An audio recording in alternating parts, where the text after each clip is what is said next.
La nuit tombait sur Port-Lumière, avalant les rues sous une tempête que personne n'avait vue venir. Dans son atelier de menuiserie, Étienne Morel s'apprêtait à fermer quand une silhouette perdue surgit du blizzard. Une femme.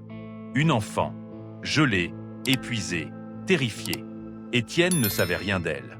Ni leur nom, ni ce qu'elle fuyait. Il sut seulement ceci. Personne ne devait affronter une nuit pareille seule. Ce qu'il ignorait encore, c'est que cette rencontre allait tout bouleverser. Étienne ouvrit grand la porte de son atelier, laissant la chaleur du poêle s'échapper vers la nuit glaciale. Entrez vite. La femme hocha la tête, serrant l'enfant contre elle, ses bras tremblant autant que sa voix. Dès qu'elle franchit le seuil, la tempête sembla perdre un peu de son pouvoir, comme si les murs de bois vieux de 3 générations savaient encore protéger ceux qui en avaient besoin. L'atelier respirait la résine et la chaleur. Sur l'établi, des copeaux d'érable s'enroulaient comme des rubans dorés. Étienne attrapa une couverture en laine, l'enveloppa autour des deux inconnus, puis resta debout un instant, incertain, observant leur silhouette frêle se réchauffer peu à peu. L'enfant leva enfin les yeux. Immense, sombre, timide. Elle ne parla pas, mais son regard suffisait. Elle avait eu peur. Trop peur pour son âge. Étienne sentit quelque chose se nouer dans sa poitrine. Une sensation vieille, qu'il croyait enterrée depuis des années. Celle d'un père lorsqu'il comprend qu'un enfant a besoin d'un refuge. Il les guida à l'étage, vers le petit appartement où vivait aussi Mia, sa fille de 10 ans. À peine réveillée par le bruit, la fillette sortit de sa chambre, les cheveux en bataille, les yeux encore embués de sommeil. Elle s'arrêta net en voyant l'inconnu et l'enfant blotti contre elle. « Elles vont rester ici le temps que la tempête passe », dit Étienne doucement. Mia ne posa pas de questions. Elle disparut un instant, puis revint avec sa couverture préférée, un patchwork bleu et vert cousu par sa mère, disparu 5 ans plus tôt. Elle la posa délicatement sur les épaules de la petite. Un geste simple, sans hésitation. Un geste qui fissura la carapace de la femme. Laurence, elle finit par murmurer son prénom, s'assit, l'enfant contre elle. Étienne sentit le silence s'installer. Un silence lourd, fragile. Un silence d'avant les confidences. La tempête pouvait hurler dehors. Ici, un foyer venait de s'allumer. La chaleur du poêle adoucissait l'air, mais Laurence restait raide, comme incapable de se laisser aller. Ses doigts serraient encore trop fort les épaules de Lila, comme si la moindre détente pouvait briser un équilibre fragile. La petite, pourtant, commençait à se détendre, observant Mia qui lui montrait comment approcher une guimauve de la porte ouverte du poêle pour la faire dorer sans la brûler. Le rire timide des enfants se mêlait au craquement du bois, créant une musique que Laurence semblait avoir oubliée. Étienne, assis en face d'elle, ne disait rien. Il savait reconnaître le silence d'une personne qui porte un monde sur le dos.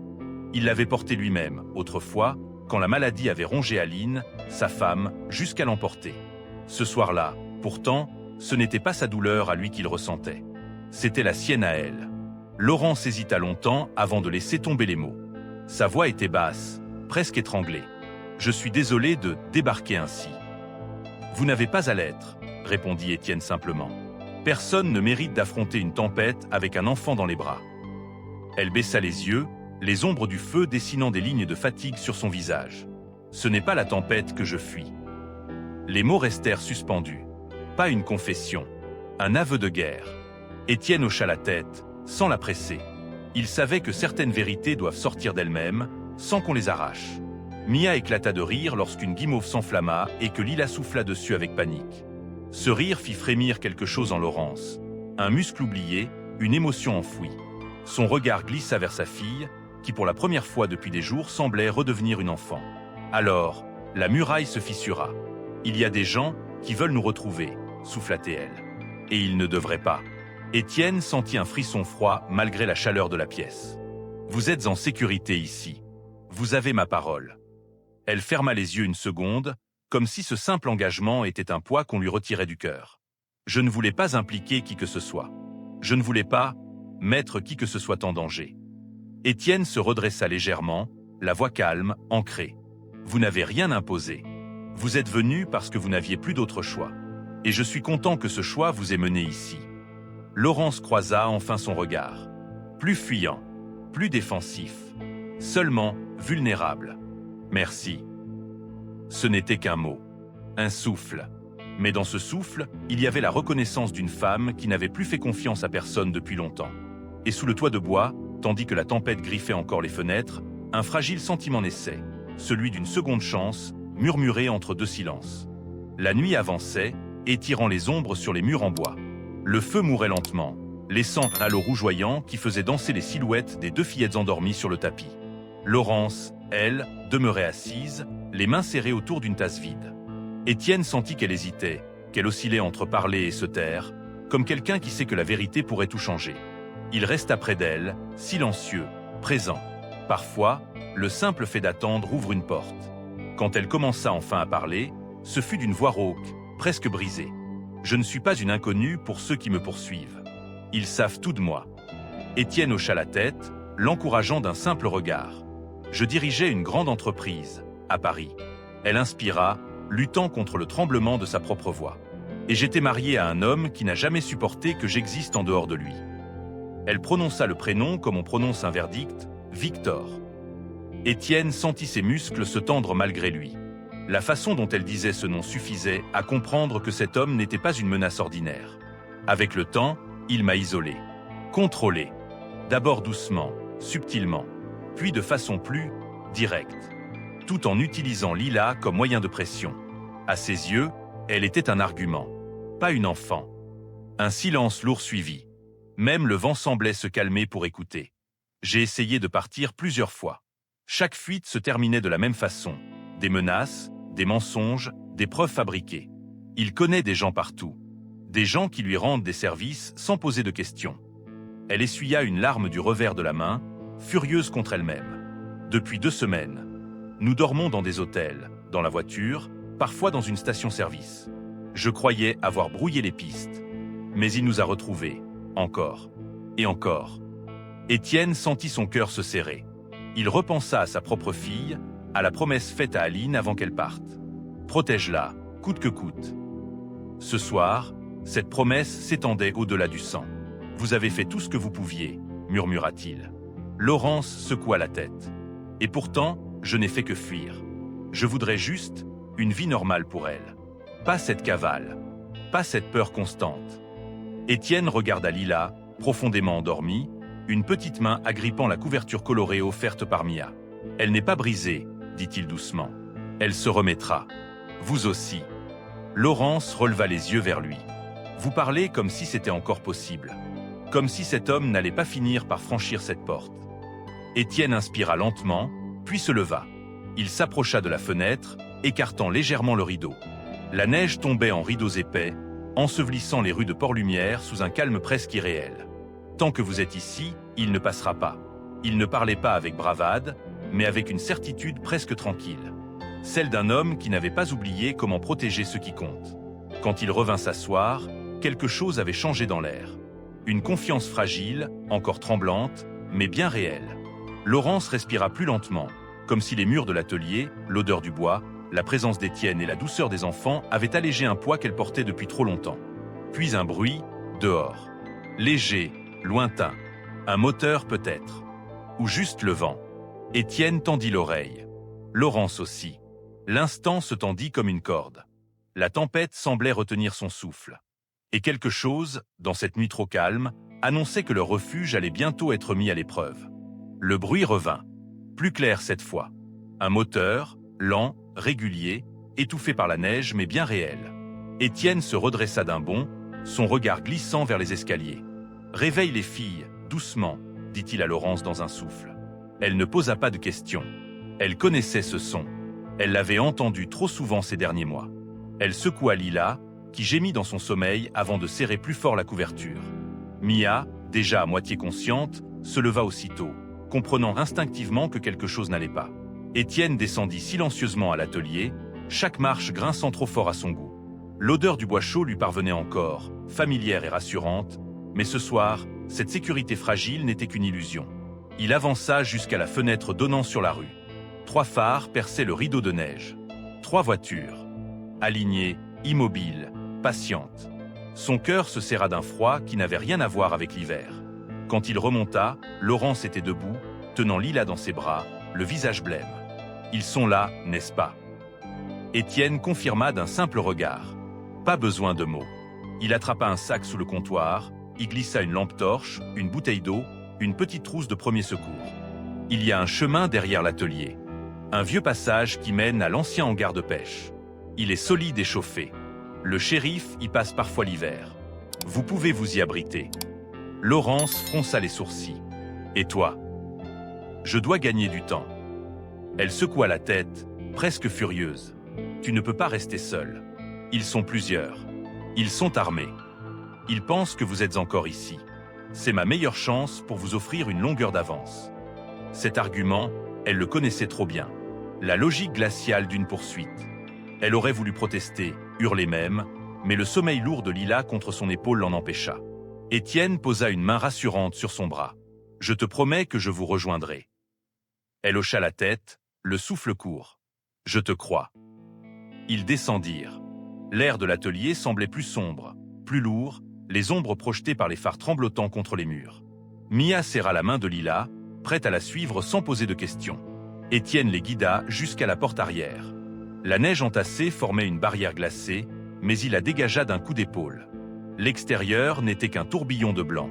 Suivez la clôture jusqu'au grand sapin. Ensuite, tournez à gauche vers la clairière.